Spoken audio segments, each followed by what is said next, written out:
اس کو اندر بلا لو. تو اللہ بولے جس میرے رب کو ندامت اتنی پسند ہے، شرمندگی اتنی پسند ہے، تو جو بندہ تائب ہو جائے گا اس کا رب کی بارگاہ میں پھر کیا مقام ہوگا، اس کا رب کی بارگاہ میں پھر کیا مقام جو ہے وہ ہوگا. اللہ رب العزت کو اعتراف گناہ کرنا، اللہ رب العزت کو اعتراف گناہ کرنا کتنا محبوب ہے. اللہ کے محبوب علیہ الصلوۃ والسلام نے ارشاد فرمایا ہے کہ جب کوئی اپنے گناہوں کا اللہ کے سامنے اعتراف کر لیتا ہے، کس کے سامنے؟ اللہ کے سامنے اپنے گناہوں کا اعتراف کر لیتا ہے، تو اللہ اور اس کے فرشتے اس پہ رحمت فرماتے ہیں. رحمت نازل ہوتی ہے جب اپنے گناہوں کا اعتراف کر لیتا ہے. میں نے 2-3 بار فکرہ بولا ہے آپ کے چہروں کو دیکھ کے کہ جب کوئی اپنے گناہوں کا اعتراف اللہ کے سامنے کر لیتا ہے، بندوں کے سامنے نہیں کرنا. اب زنا کیا ہے تو لوگوں کو بتاؤ گے میں نے زنا کیا ہے، اب بدکاری کی ہے تو لوگوں کو بتائے گا کہ میں بدکاری کی ہے، بدفعلیاں کرتے رہے ہو تو لوگوں کو بتاؤ گے کہ میں نے بدفعلیاں کی ہیں، یا ماضی میں جو بھی گناہ کی ہیں اب لوگوں کو بتاؤ گے. جب لوگوں کو بتاؤ گے تو اللہ کا رویہ کیا ہوگا، اور جب رب کو بتاؤ گے تو اللہ کا رویہ کیا ہوگا. جب لوگوں کو بتاؤ گے تو اللہ کا سلوک کیا ہوگا، جب رب کے سامنے ایک گناہوں کا اعتراف کرو گے تو اللہ کا سلوک کیا ہوگا. میں نے یہ 2 باتیں آپ کے سامنے رکھتا ہوں، انشاءاللہ آپ کو سمجھ آ جائے گی کہ آئندہ اپنے گناہوں پہ بھی پردہ ڈالو گے اور لوگوں کے اوپر بھی ستاری والا معاملہ کرو گے، لوگوں کے گناہوں پہ بھی پردہ ڈالو گے. میں نے کیا کہا ہے کہ گناہوں کا اعتراف کس کے سامنے کرنا ہے؟ اللہ کے سامنے. لوگوں کو اپنے گناہ نہیں بتانے. جس طرح میں نے کہا کہ آج فیشن بن گیا ہے، آج ایک ٹرینڈ بن گیا ہوا ہے کہ اپنے گناہ لوگوں کو بتاؤ، میڈیا پہ آ کے بتاؤ کہ میں نے یہ سب کچھ کیا ہے اور اب میں نے توبہ کر لی ہے، اب میں نے توبہ کر لی ہے. آپ نے یہ عادت یا یہ جھلک، ایک معروف مولانا صاحب ہیں، ان کے بیانات میں بھی یہ جھلک آپ نے دیکھی ہوگی کہ وہ بھی اپنی جوانی کے کالج لائف کو بیان کرتے ہیں. ہم گانے گاتے تھے، ہم یوں کرتے تھے، ہم یوں کرتے تھے، اپنے ماضی کو بیان کرتے ہیں. پھر ان کے چاہنے والے اس جماعت کے لوگ بھی، ان کا بھی وتیرہ یہ ہے کہ ہم نے گناہ کیے، ہم نے یہ کیے، پھر ہم جماعت میں لگ گئے اور ہم اب آج جو ہے ہم نیکوکار بن گئے ہیں.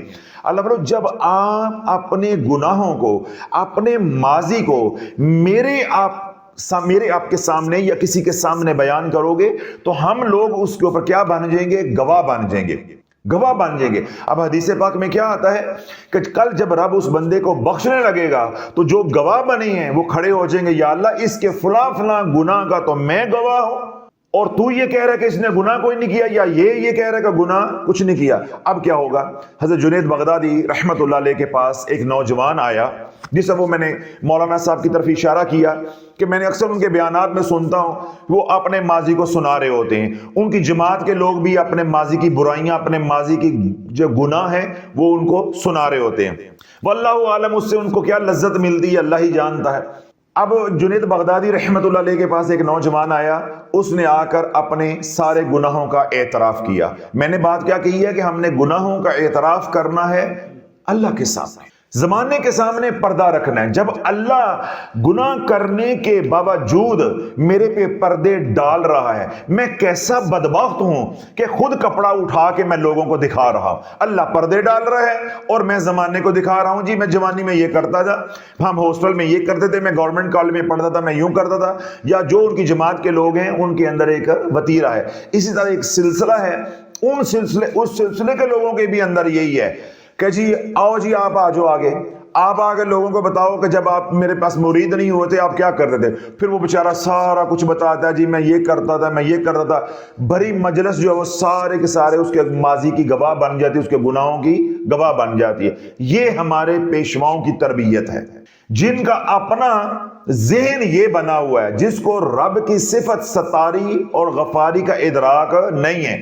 ان لوگوں نے کسی کے دوسروں کے عیبوں کے پردے کیا ڈالنے ہیں، جو خود بتاتے ہیں اور مجلس میں لوگوں کو کھڑا کر کے اپنی کمپنی کی مشہوری کراتے ہیں کہ جب تک میرے ساتھ نہیں جڑے تھے تو تم یوں تھے، اب میرے ساتھ جڑ گئے ہو تو یہ ہو.